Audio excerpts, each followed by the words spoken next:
Hello everyone, how's it going? My name is Dan the Tutor, on a mission to become the world's greatest tutor. In today's video, we're going to be talking about the cross product. This is something in vector calculus or vector physics that we usually see. It is the harder version of the dot product. The two are related, but very different.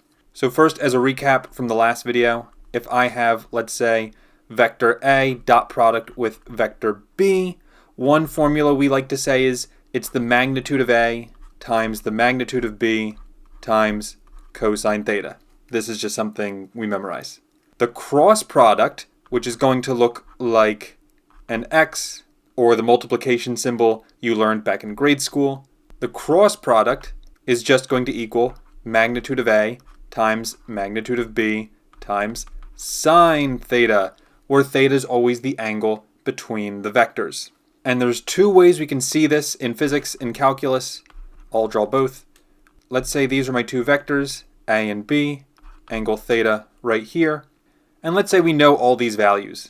Like for instance, A has a magnitude of 10 at an angle of 0 degrees because it's straight to the right, while vector B has a magnitude of 12 where the angle is 30 degrees. And yes, that means this theta right here would also be 30 degrees. If I want the cross product between these two, it's very easy, just using this formula right here. It's going to be the magnitude of A, which is 10, times the magnitude of B, which is 12, times the sine of theta, which is 30 degrees. Sine 30 is famously 1/2, so 10 times 12 is 120 times sine 30, 1/2. And we'll get the cross product is equal to 60. Now, one thing, I'm being a little lazy with the notation, I'll admit. One thing we said about the dot product is that it's a vector. Dot product with a vector will always produce a scalar, meaning no direction. The thing about the cross product is that if I do A cross B, where again, this is a vector, cross product with a vector. By the way, it always has to be, dot product or for cross product, has to be two vectors. Cannot be a vector or a scalar. If they're giving you that, they're trying to trick you, or they made a mistake. But the difference with the cross product is that vector cross vector is going to also equal a vector. Meaning that 60 that I just got is not the final answer because it also needs to have a direction. And the direction always needs to be perpendicular to both A and to vector B. And since I've been doing this for a very long time, I'm just going to tell you that that direction is out of the page, which is this symbol, a circle with a dot in the middle, or you can say k hat, or you can say z hat. 4 different ways you can write that direction vector. Now, if you're wondering how I got that, I'm not going to tell you in this video because that involves the right hand rule, and I have different videos on right hand rule that you can watch. But the point is, don't worry about it. Worry about the 60 for now. We'll worry about understanding the direction later on. And again, this is if you have easily defined vectors, each of them have an angle, very simple. You use magnitude of A times magnitude of B times sine theta. However, you don't always have the vectors presented to you like that. For instance, what if I have vector A is equal to 2i hat plus j hat minus 3k hat? In other words, 3 dimensions. Yeah, that's fun. And then the vector B, let's say, is equal to 6i hat minus 2j hat minus 4k hat.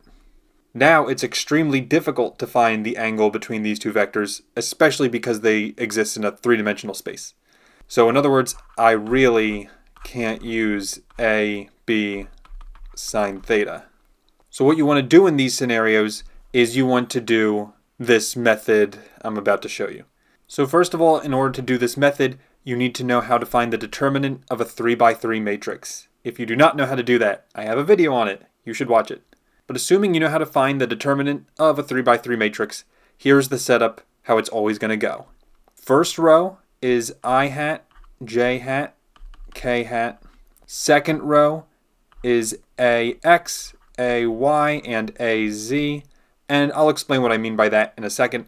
And then the third row is always going to be bx, by, and bz, which means you always need to do cross product with a 3-dimensional vector. If you don't have 3 dimensions, and you only have, let's say, vector A is 2i hat plus j hat, remember it's still three-dimensional, it just means that you have 0 k hat, and you'll plug in 0 for these z guys right here. But let's get back to this problem. When I say ax, I'm talking about 2i hat. I'm not going to write the I hat, I'm just going to write 2. Then for ay, that's the invisible 1 in front of the j. So 1 goes there. And then k is going to be -3. Just like that. You can probably guess what it's going to be for the b vector. The x component will be 6. The y component will be the -2. And the z component will be the -4. And now, as long as you know how to find the determinant of a 3x3 matrix, this is going to be easy. So we're going to start with the I hat and then the determinant of this mini 2x2 matrix, which is going to be I hat times 1 times -4 minus -2 times -3 is +6. I'll admit I'm doing a lot of the algebra in my head, so if you want to pause the video and slow down and do it on your own to confirm, I encourage you to do that. But if you don't care, then I'll just continue. Next, with the j hat, which is this 2x2 determinant, I remember that I flipped the sign because we always alternate as we go through I, j, and then k. So minus j times 2 times -4, which is -8, minus 6 times -3, which is actually plus 18. That's it for the j. And then for the k, again, it's going to be now plus k hat, because we always alternate, and it's going to be this 2x2 matrix. So 2 times -2 is -4, minus 1 times 6 is 6. And so then it's just a matter of simplifying. -4 minus 6 is -10, I hat. -8 plus 18 is +10, but remember it's the negative sign right here. So -10 j hat. And then finally, -4 minus 6 is -10 k hat. Very much a coincidence that we got the same number every time. That almost never happens. But here's my answer. And the one thing I want you to notice, this is a vector. A vector in three-dimensional space. And this vector is perpendicular to both A and vector B. And I don't have a proof to show you right now that that's true, although you could prove it with the dot product. But I'm not going to get into that right now. I'm just saying whenever you do A cross B, which is what we did, the result is always perpendicular to A and B, which is very cool. And by the way, that's how, going back to this example right here, I knew the vector had to go out of the page, because the only way I'm getting perpendicular to both this vector to the right and this vector up and to the right, the only way it's 90 degrees to both of those is if we start using the z-axis and going into and out of the page. And the reason why it can't be into the page is because, again, the rules of the right-hand rule, but I'm not covering that in this video. So just a quick recap of the cross product. There's two different definitions.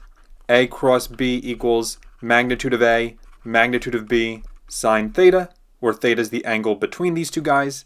Or the other definition, which we use when we have I hat, j hat, and k hat notation, is to find the determinant of this 3x3 matrix, which a lot of times is really scary, but it's not that bad once you get used to it.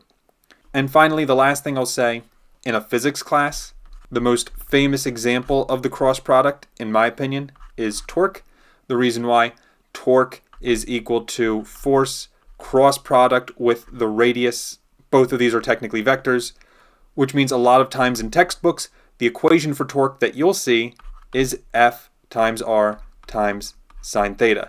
And technically, that is the magnitude for both of those. So, I know I covered a lot in that video. If you still have any questions, please let me know. If not, have a great rest of your day, and I'll see you in the next video. Take care, and bye-bye.